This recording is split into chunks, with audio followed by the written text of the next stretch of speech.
Bonjour my friends, I'm Frankie and welcome to Club Foodie. I was spoiled by growing up with parents that were amazing home cooks. One of them always came out with a new dish for us to try. I guess this is where I got my culinary adventurous side.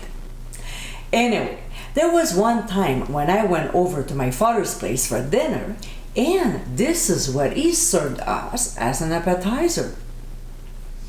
In today's episode, I'll show you how to make his hearts of palm salad. It's a very light and easy recipe to serve before the main course.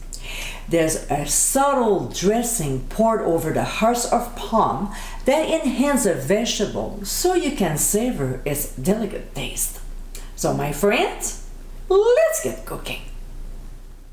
Unless you have the opportunity to buy them fresh, the first thing we have to do is to rinse the hearts of palm under cold water.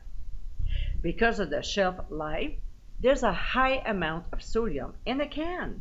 So by doing that, we'll reduce our intake.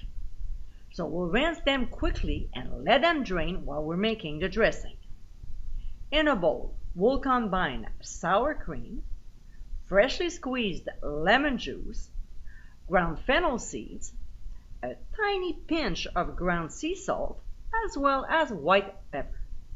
Then we'll stir until well mixed. Now, for this video purposes, I split the ingredients between 2 plates, but technically I like to serve this to 4 people. So, over a bed of torn lettuce, we'll place the hearts of palm that we've sliced. Next, we'll drizzle the dressing on top and voila! This is our hearts of palm salad. Very light and fresh, this is a tasty appetizer that can be enjoyed anytime. This is perfect to serve in conjunction with other appetizers, especially when you have a 5-course meal or more. So next time you're hosting a dinner and want a delicious, easy recipe, this appetizer is a great choice. I hope you give it a try soon, and be sure to visit clubfoodie.com for ingredient amounts and more info. Until next time, my friends, bon appétit!